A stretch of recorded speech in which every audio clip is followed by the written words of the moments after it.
जय श्री हरि भक्तों। आइए भगवान विष्णु की कथा सुनते हैं। प्राचीन समय की बात है। भारत में एक राजा राज्य करता था। वह बड़ा प्रतापी तथा दानी था। वह नित्य प्रति मंदिर में भगवत दर्शन करने जाता था। वह ब्राह्मण और गुरु की सेवा किया करता था।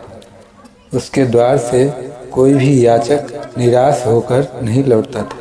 वह प्रत्येक गुरुवार को व्रत रखता एवं पूजन करता था। हर दिन गरीबों की सहायता करता था। परंतु यह सब बातें उसकी रानी को अच्छी नहीं लगती थी। वह न व्रत करती और न किसी को एक भी पैसा दान देती थी। वह राजा से भी ऐसा करने को मना करती थी। एक समय की बात है कि राजा शिकार खेलने वन को चले गए। घर पर रानी और दासी थी। उस समय गुरु बृहस्पति साधु का रूप धारण कर राजा के दरवाजे पर भिक्षा मांगने आए। साधु ने रानी से भिक्षा मांगी तो वह कहने लगी, हे साधु महाराज, मैं इस दान और पुण्य से तंग आ गई हूँ। इस कार्य के लिए तो मेरे पति देव ही बहुत हैं। अब आप ऐसी कृपा करें कि सारा धन नष्ट हो जाए तथा मैं आराम से रह सकूं। साधु रूपी बृहस्पति देव ने कहा, हे देवी, तुम बड़ी विचित्र हो। संतान और धन से कोई दुखी नहीं होता है, इसको सभी चाहते हैं। पापी भी पुत्र और धन की इच्छा करता है। अगर तुम्हारे पास धन अधिक है तो भूखे मनुष्यों को भोजन कराओ, प्याऊ लगवाओ, ब्राह्मणों को दान दो, धर्मशालाएं बनवाओ, कुआं, तालाब, बावरी, बाग बगीचे आदि का निर्माण कराओ तथा निर्धनों की कुंवारी कन्याओं का विवाह कराओ, साथ ही यज्ञ आदि करो। इस प्रकार के कर्मों से आपके कुल का और आपके नाम परलोक में सार्थक होगा एवं स्वर्ग की प्राप्ति होगी। परंतु रानी साधु की इन बातों से खुश नहीं हुई। उसने कहा, हे साधु महाराज, मुझे ऐसे धन की आवश्यकता नहीं जिसको मैं अन्य लोगों को दान दूं तथा जिसको रखने और संभालने में ही मेरा सारा समय नष्ट हो जाए। साधु ने कहा, हे देवी, यदि तुम्हारे ऐसी ही इच्छा है तो जैसा मैं तुम्हें बताता हूँ तुम वैसा ही करना।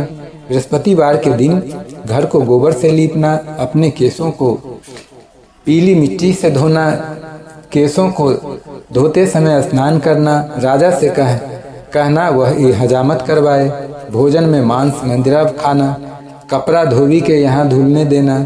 इस प्रकार 7 बृहस्पतिवार करने से तुम्हारा धन नष्ट हो जाएगा। यह कहकर साधु महाराज रूपी बृहस्पति देव अंतर्ध्यान हो गए। रानी ने साधु के कहने के अनुसार 7 बृहस्पतिवार तक वैसा ही करने का विचार किया। साधु के बताए अनुसार कार्य करते हुए केवल 3 बृहस्पतिवार ही बीते थे कि उसकी समस्त धन संपत्ति नष्ट हो गई। भोजन के लिए दोनों समय परिवार तरसने लगा तथा सांसारिक भोगों से दुखी रहने लगे। तब वह राजा रानी से कहने लगा कि हे रानी, तुम यहाँ पर रहो, मैं दूसरे देश को जाता हूँ, क्योंकि यहाँ पर मुझे सभी मनुष्य जानते हैं, इसलिए मैं यहाँ कोई कार्य नहीं कर सकता। मैं अब परदेश जा रहा हूँ, वहाँ कोई काम कर धंधा करूँगा, शायद हमारे भाग्य बदल जाए। ऐसा कहकर राजा परदेश चला गया। वह वहाँ जंगल से लकड़ी काट कर लाता और शहर में बेचता। इस तरह जीवन व्यतीत करने लगा। इधर राजा के बिना रानी और दासियां दुखी रहने लगी। किसी दिन भोजन मिलता और किसी दिन जल पीकर ही रह जाती। एक समय रानी और दासियों को 7 दिन बिना भोजन के व्यतीत करना पड़ा। तो रानी ने अपनी दासी से कहा, हे दासी, यहाँ पास ही नगर में मेरी बहन रहती है, वह बड़ी धनवान है, तू उसके पास जा और वहाँ से 5 शेर बेझर मांग के ले आ, जिससे कुछ समय के लिए गुजर हो जाएगा। दासी रानी की बहन के पास गई। रानी की बहन उस समय पूजा कर रही थी। बृहस्पतिवार का दिन था। दासी ने रानी की बहन से कहा, हे रानी, मुझे आपकी बहन ने भेजा है, मुझे 5 शेर बेझर दे दो। दासी ने यह बात अनेक बार कही, परंतु रानी की बहन ने कोई उत्तर नहीं दिया, क्योंकि वह उस समय बृहस्पतिवार की कथा सुन रही थी। जब दासी को रानी की बहन से कोई उत्तर नहीं मिला तो वह बहुत दुखी हुई। उसे क्रोध भी आया। वह लौटकर रानी से बोली, हे रानी, आपकी बहन तो बहुत ही घमंडी है, वह छोटे लोगों से बात भी नहीं करती। मैंने उससे कहा तो उसने कोई उत्तर नहीं दिया। मैं वापस चली आई। रानी बोली, हे दासी, इसमें इसका कोई दोष नहीं है। जब बुरे दिन आते हैं तब कोई सहारा नहीं देता। अच्छे बुरे का पता विपत्ति में ही लगता है। जो ईश्वर की इच्छा होगी वही होगा। यह सब हमारे भाग्य का दोष है। उधर रानी की बहन ने सोचा कि मेरी बहन की दासी आई थी, परंतु मैं उससे नहीं बोली, इससे वह बहुत दुखी हुई होगी। अतः कथा सुनकर और विष्णु भगवान का पूजन समाप्त कर वह अपनी बहन के घर आई और कहने लगी, हे बहन, मैं बृहस्पतिवार का व्रत कर रही थी। तुम्हारी दासी हमारे घर गई थी, परंतु जब तक कथा होती है तब तक हम लोग न उठते हैं न बोलते हैं, इसलिए मैं नहीं बोली। कहो दासी क्यों गई थी? रानी बोली, बहन, हमारे घर अनाज नहीं था। वैसे तुमसे कोई बात छिपी नहीं है, इस कारण मैंने दासी को तुम्हारे पास 5 सेर बेझर लेने के लिए भेजा था। रानी की बहन बोली, बहन देखो, बृहस्पतिवार भगवान सबकी मनोकामना पूर्ण करते हैं। देखो, शायद तुम्हारे घर में अनाज रखा हो। यह सुनकर दासी घर के अंदर गई तो वहां उसे एक बड़ा बेझर का भरा मिल गया। उसे बड़ी हैरानी हुई, क्योंकि उसने एक बर्तन देख लिया था। उसने बाहर आकर रानी को बताया। दासी अपनी रानी से कहने लगी, हे रानी, देखो, वैसे हमको जब अन्न नहीं मिलता था तो हम रोज ही व्रत करते हैं। अगर इनसे व्रत की विधि और कथा पूछ ली जाए तो उसे हम भी किया करेंगे। दासी ने कहा। दासी के कहने पर रानी ने अपनी बहन से बृहस्पतिवार व्रत के बारे में पूछा। उसकी बहन ने बताया, हे रानी बहन, बृहस्पतिवार को सूर्योदय से पूर्व उठकर स्नान करके बृहस्पतिवार का व्रत करना चाहिए, लेकिन उस दिन सिर नहीं धोना चाहिए। बृहस्पतिवार के व्रत में चने की दाल और मुनक्का से विष्णु भगवान का केले के वृक्ष की जड़ में पूजन करे तथा दीपक जलावे। उस दिन एक ही समय भोजन करे। भोजन पीले खाद्य पदार्थ का करे तथा कथा सुने। इस प्रकार करने से गुरु भगवान प्रसन्न होते हैं, अन्न पुत्र धन देते हैं, मनोकामना पूर्ण करते हैं। व्रत और पूजन की विधि बताकर रानी की बहन अपने घर लौट गई। रानी और दासी दोनों के निश्चय किया कि बृहस्पति देव भगवान का पूजन जरूर करेंगे। 7 दिन बाद जब बृहस्पतिवार आया तो उन्होंने व्रत रखा। घुड़साल में जाकर चना और गुड़ बीन लाई तथा उसकी दाल से केले की जड़ तथा विष्णु भगवान का पूजन किया। अब भोजन पीला कहाँ से आए? दोनों बड़ी दुखी हुई, परंतु उन्होंने व्रत किया था, इस कारण बृहस्पति देव भगवान प्रसन्न थे। एक साधारण व्यक्ति के रूप में वे 2 थालों में सुंदर पीला भोजन लेकर आए और दासी को देकर बोले, हे दासी, यह भोजन तुम्हारे और रानी के लिए है, तुम दोनों करना। दासी भोजन पाकर बड़ी प्रसन्न हुई और रानी से बोली, रानी जी, भोजन कर लो। रानी को भोजन आने के बारे में कुछ पता नहीं था, इसलिए वह दासी से बोली, जा तू ही भोजन कर, क्यों तू हमारी व्यर्थ में हंसी उड़ाती है। दासी बोली, एक व्यक्ति भोजन दे गया है। रानी कहने लगी, वह भोजन तेरे ही लिए दे गया है, तू ही भोजन कर। दासी ने कहा, वह व्यक्ति हम दोनों के लिए 2 थालों में भोजन दे गया है, इसलिए मैं और आप दोनों साथ साथ भोजन करेंगी। दोनों ने गुरु भगवान को नमस्कार कर भोजन प्रारंभ किया। उसके बाद से वे प्रत्येक बृहस्पतिवार को गुरु भगवान का व्रत और पूजन करने लगे। बृहस्पति भगवान की कृपा से उनके पास धन हो गया, परंतु रानी फिर पहले की तरह ही आलस्य करने लगी। तब दासी बोली, देखो रानी, तुम पहले से ही इस प्रकार आलस्य करती थी, तुम्हें धन के रखने में नष्ट होता था, इस कारण सभी धन नष्ट हो गया। अब गुरु भगवान की कृपा से धन मिला है तो फिर तुम्हें आलस्य होता है।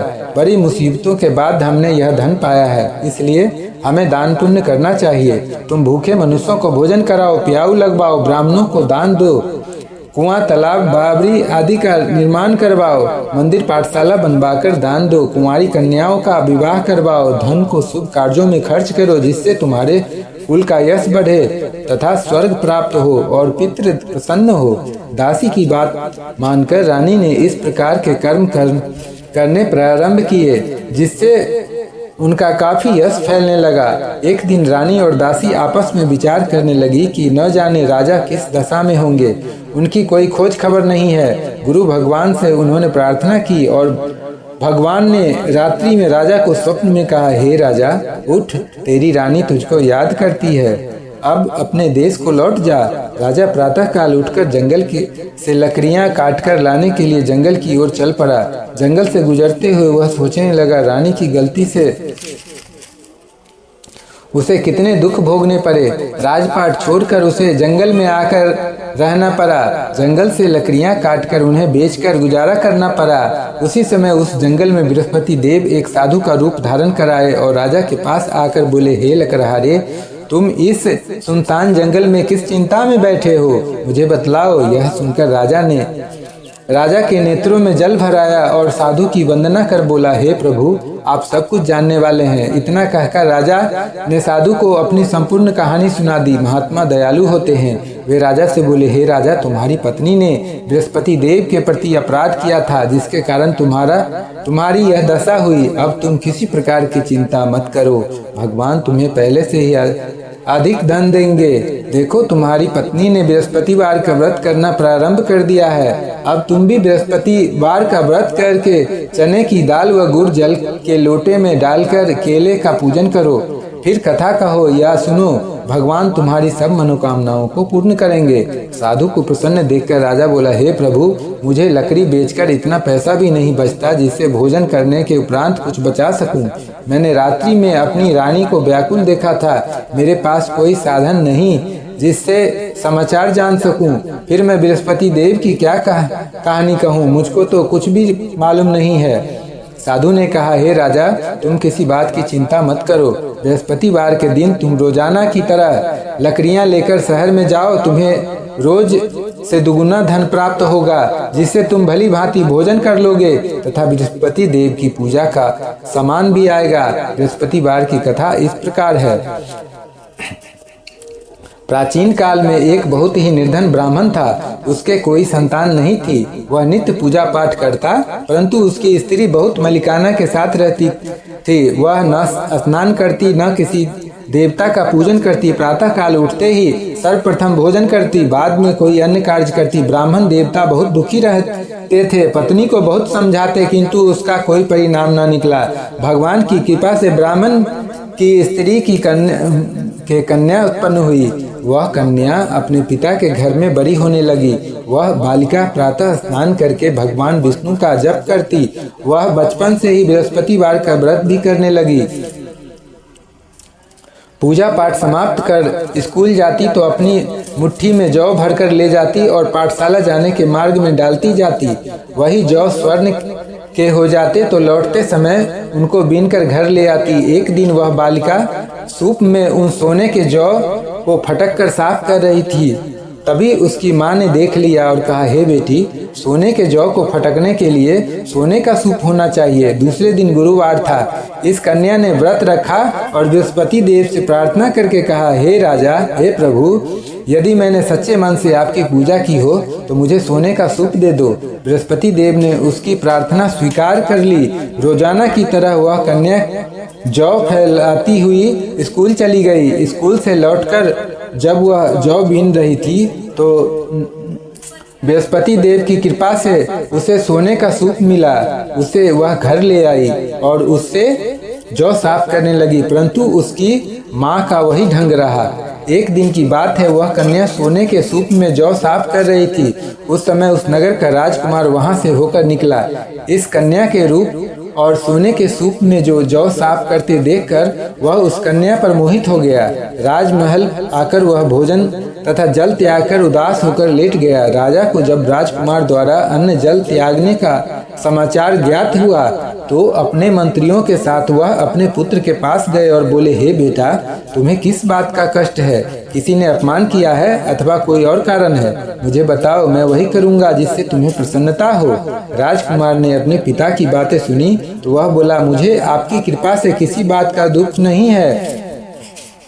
किसी ने मेरा अपमान नहीं किया है, परंतु मैं उस लड़की के साथ विवाह करना चाहता हूँ जो सोने के सूप में जौ साफ कर रही थी। वह सुन राजा आश्चर्य में पड़ गया और बोला, हे बेटा, इस तरह की कन्या का पता तुम ही लगाओ, मैं उसके साथ तुम्हारा विवाह अवश्य ही करवा दूंगा। राजकुमार ने राजा को उस लड़की के घर का पता बतलाया। मंत्री उस लड़की के घर गया और राजा के आदेश ब्राह्मण को सुनाया। कुछ ही दिन बाद ब्राह्मण की कन्या का विवाह राजकुमार के साथ संपन्न हो गया।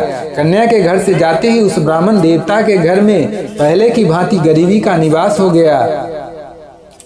अब भोजन के लिए भी अन्न बड़ी मुश्किल से मिलता था। एक दिन दुखी होकर ब्राह्मण अपनी पुत्री से मिलने गया। बेटी ने पिता की दुखी अवस्था को देखा और अपनी माँ का समाचार पूछा। ब्राह्मण ने सभी हाल कहा। कन्या ने बहुत सा धन देकर अपने पिता को विदा कर दिया। इस तरह ब्राह्मण का कुछ समय सुखपूर्वक व्यतीत हुआ, लेकिन कुछ दिन बाद फिर वही हाल हो गया। ब्राह्मण फिर अपनी कन्या के यहाँ गया और सभी हाल कहा तो पुत्री बोली, हे पिताजी, आप माताजी को वहाँ लिवा लाओ, मैं उन्हें वह विधि बता दूंगी जिससे गरीबी दूर हो जाए। ब्राह्मण देवता अपनी स्त्री को साथ लेकर अपनी पुत्री के पास राजमहल पहुँचे तो पुत्री अपनी माँ को समझाने लगी, हे माँ, तुम प्रातः काल उठकर प्रथम स्नान आदि करके विष्णु भगवान का पूजन करो तो सभी दरिद्रता दूर हो जाएंगी। परंतु उसकी माँ ने उसकी एक बात नहीं मानी। वह प्रातः काल उठकर अपनी पुत्री का बचा जूठन खा लेती थी। एक दिन उसकी पुत्री को बहुत गुस्सा आया। उसने एक रात एक कोठरी में सारा सामान निकाल दिया और अपनी माँ को उसमें बंद कर दिया। प्रातः उसमें से उसे निकाला तथा स्नान आदि करा के पूजा पाठ करवाया तो उसकी माँ की बुद्धि ठीक हो गई। इसके बाद वह नियम से पूजा पाठ करती और प्रत्येक बृहस्पतिवार को व्रत रखने लगी। इस व्रत के प्रभाव से उसकी माँ भी बहुत धनवान हो गई और बृहस्पति देवता के प्रभाव से स्वर्ग को गई। वह ब्राह्मण भी सुखपूर्वक इस लोक का सुख भोगकर स्वर्ग को प्राप्त हुआ। इस तरह कहानी कहकर साधु देवता वहां से लोप हो गए। धीरे धीरे समय व्यतीत होने पर फिर बृहस्पतिवार का दिन आया। राजा जंगल से लकड़ी काटकर किसी शहर में बेचने गया। उसे उस दिन और दिनों से अधिक धन मिला। राजा ने चना गुड़ आदि लाकर बृहस्पतिवार का व्रत किया। उस दिन से उसके सभी कलेश दूर हुए। परंतु जब अगला गुरुवार का दिन आया तो वह बृहस्पतिवार का व्रत करना भूल गया।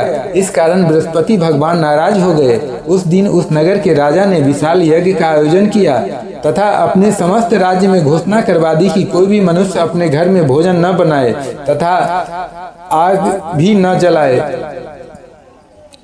समस्त लोग मेरे यहाँ भोजन करने आवे। इस आज्ञा को जो न मानेगा उसको फांसी की सजा दी जाएगी। राजा की आज्ञा अनुसार राज्य के सभी वासी राजा के भोज में सम्मिलित हुए, लेकिन लकड़हारा कुछ देर से पहुंचा, इसलिए राजा उसको अपने साथ महल में ले गए। जब राजा लकड़हारे को भोजन करा रहे थे तो रानी की दृष्टि उस खूंटी पर पड़ी जिस पर उसका हार लटका हुआ था। उसे हार खूंटी पर लटका दिखाई नहीं दिया। रानी को निश्चय हो गया कि मेरा हार उस लकड़हारे ने चुरा लिया है।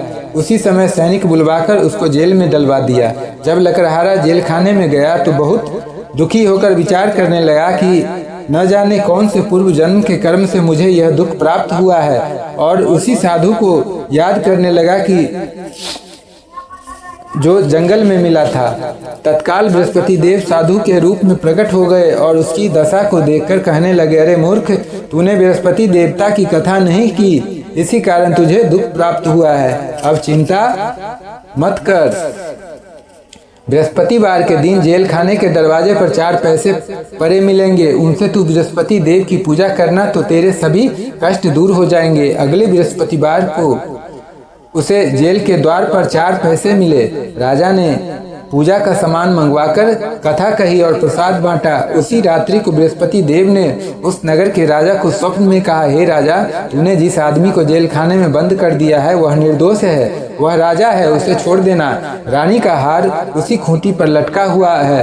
अगर तू ऐसा नहीं करेगा तो मैं तेरे राज्य को नष्ट कर दूंगा। राजा प्रातः काल उठा और खूंटी पर हार टंगा देखकर लकड़हारे को बुलाकर क्षमा मांगी तथा राजा के योग्य सुंदर वस्त्र आभूषण भेंट कर उसे विदा किया। गुरुदेव की आज्ञा अनुसार राजा अपने नगर को चल दिया। राजा जब नगर के निकट पहुंचा तो उसे बड़ा ही आश्चर्य हुआ। नगर में पहले से अधिक बाग, तालाब, कुएं तथा बहुत सी धर्मशालाएं, मंदिर आदि बने हुए थे। राजा ने पूछा कि यह किसका बाग और धर्मशाला है। तब नगर के सब लोग कहने लगे कि यह सब रानी और दासी द्वारा बनवाए गए हैं। राजा को आश्चर्य हुआ और गुस्सा भी आया।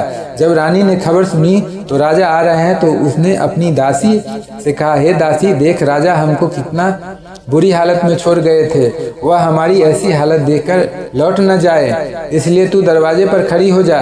रानी की आज्ञा अनुसार दासी दरवाजे में खड़ी हो गई। जब राजा आए तो उन्हें अपने साथ महल में लिवा गई। तब राजा से क्रोध करके अपनी तलवार निकाली और पूछने लगा, बताओ यह धन तुम्हें कैसे प्राप्त हुआ? तब रानी ने बताया, हमें यह सब धन बृहस्पति देव के व्रत के प्रभाव से प्राप्त हुआ है। राजा ने तब निश्चय किया कि 7 रोज बाद तो सभी बृहस्पति देव का पूजन करते हैं, परंतु मैं रोजाना दिन में 3 बार कथा कहा करूंगा तथा रोज व्रत किया करूंगा। अब हर समय राजा के दुपट्टे में चने की दाल बंधी रहती तथा दिन में 3 बार यह कथा कहता। एक रोज राजा ने विचार किया कि चलो अपनी बहन के यहाँ से आवें। इस तरह का निश्चय कर राजा घोड़े पर सवार हो अपनी बहन के यहाँ चल दिया। मार्ग में उसने देखा कि कुछ आदमी एक मुर्दे को लिए जा रहे हैं। उन्हें रोककर राजा कहने लगा, अरे भाइयों, मेरी बृहस्पतिवार की कथा सुन लो। वे बोले, लो, हमारा तो आदमी मर गया है, इसको अपनी कथा की पड़ी है। परंतु कुछ आदमी बोले, अच्छा कहो, हम तुम्हारी कथा भी सुनेंगे। राजा ने दाल निकाली और कथा कहनी शुरू कर दी। जब कथा आधी हुई तो मुर्दा हिलने लगा और जब कथा समाप्त हुई तो राम राम करते हुए मुर्दा खड़ा हो गया। राजा आगे बढ़ा, उसे चलते चलते शाम हो गई। आगे मार्ग में उसे एक किसान खेत में हल चलाता मिला। राजा उससे बोला, अरे भैया, तुम मेरी बृहस्पतिवार की कथा सुन लो। किसान बोला, जब तक मैं तेरी कथा सुनूंगा तब तक 4 हरैया जोत लूंगा। जा अपनी कथा किसी और को सुनाना। राजा आगे चलने लगा। राजा ने के हटते ही बैल पछाड़ खाकर गिर गए तथा किसान के पेट में बहुत जोर से दर्द होने लगा। इसी समय किसान की पत्नी रोटी लेकर आई। उसने जब वह देखा तो अपने पुत्र से सब हाल पूछा। बेटे ने सभी हाल बता दिया। बुढ़िया दौड़ी दौड़ी उस घुड़सवार के पास गई और उससे बोली, मैं तेरी कथा सुनूंगी, तू अपनी कथा मेरे खेत पर ही चलकर कहना। राजा ने लौटकर बुढ़िया के खेत पर जाकर कथा कही, जिसके सुनते ही बैल खड़े हो गए तथा किसान के पेट का दर्द भी बंद हो गया। राजा अपनी बहन के घर पहुंच गया। बहन ने भाई की खूब मेहमानी की। दूसरे रोज प्रातः काल राजा जागा तो वह देखने लगा कि सब लोग भोजन कर रहे हैं। राजा ने अपनी बहन से जब पूछा कि ऐसा कोई मनुष्य है जिसने भोजन नहीं किया हो, जो मेरी बृहस्पतिवार की कथा सुन ले, तो बहन बोली, हे भैया, यह देश ऐसा ही है। पहले यहाँ के लोग भोजन करते हैं, बाद में अन्य काम करते हैं। अगर पड़ोस में कोई हो तो देख आती हूँ। ऐसा कहकर बहन देखने चली, परंतु उसे कोई भी ऐसा व्यक्ति नहीं मिला जिसने भोजन न किया हो। फिर वह एक कुम्हार के घर गई जिसका लड़का बीमार था। उसे मालूम हुआ कि उसके यहाँ 3 दिन से किसी ने भोजन नहीं किया है। रानी ने अपनी भाई की कथा सुनने के लिए कुम्हार से कहा। वह तैयार हो गया। राजा ने जाकर बृहस्पतिवार की कथा कही, जिसको सुनकर उसका लड़का ठीक हो गया। अब तो राजा की प्रशंसा होने लगी। एक दिन राजा ने अपनी बहन से कहा, हे बहन, मैं अपने घर जाऊंगा, तुम भी तैयार हो जाओ। राजा की बहन ने अपनी सास से अपनी भाई के साथ जाने की आज्ञा मांगी। सास बोली, चली जा, परंतु अपने लड़कों को मत ले जाना, क्योंकि तेरे भाई को कोई संतान नहीं होती है। बहन ने अपने भाई से कहा, हे भैया, मैं तो चलूंगी, परंतु कोई बालक नहीं जाएगा। राजा ने कहा, जब कोई बालक नहीं चलेगा तब तुम जाकर क्या करोगी? दुखी मन से राजा अपने नगर को लौट आया। राजा ने अपनी रानी से कहा, हम निसंतान हैं, इसलिए कोई हमारे घर आना पसंद नहीं करता। इतना कहकर वह बिना भोजन आदि किए सैया पर लेट गया। रानी बोली, हे प्रभु, बृहस्पति देव ने अब हमें सब कुछ दिया है, वे हमें संतान भी अवश्य देंगे। उसी रात बृहस्पति देव ने राजा को स्वप्न में कहा, हे राजा, उठ, सभी सोच त्याग दे, तेरी रानी गर्भवती है। राजा को यह जानकर बड़ी खुशी हुई। 9वें महीने में रानी के गर्भ से एक सुंदर पुत्र पैदा हुआ। जब राजा की बहन ने यह शुभ समाचार सुना तो वह बहुत खुश हुई तथा बधाई लेकर अपने भाई के यहाँ आई। तभी राजा ने कहा, घोड़ा चढ़कर नहीं आई, गधा चढ़ी आई। राजा की बहन बोली, भाई, मैं इस प्रकार न कहती तो तुम्हें औलाद कैसे मिलती? बृहस्पति देव ने बृहस्पति देव ऐसे ही हैं जिसके मन में जो कामनाएं रहती है सभी को पूर्ण करते हैं। जो सद्भावना पूर्वक बृहस्पतिवार का व्रत करता है एवं कथा पढ़ता है अथवा सुनता है और दूसरों को सुनाता है, बृहस्पति देव उसकी सभी मनोकामनाएं पूर्ण करते हैं। बृहस्पति देव उनकी सदैव रक्षा करते हैं। जो संसार में सद्भावना व सच्चे हृदय से बृहस्पति देव का पूजन करते हैं, उनकी सभी मनोकामनाएं उसी प्रकार पूर्ण होती है जैसे रानी और राजा ने बृहस्पति देव की कथा का गुणगान किया। उनकी सभी इच्छाएं बृहस्पति देव ने पूर्ण की। मनुष्य को हृदय से उनका मनन करते हुए जय जयकार करना चाहिए। बोलिए बृहस्पति भगवान की जय। इस प्रकार से मैंने आपको भगवान बृहस्पति देव की कथा सुनाई। इस कथा को जो भी सुनता है सुनाता है उसकी भगवान विष्णु बृहस्पति देव सभी मनोकामनाएं पूर्ण करते हैं।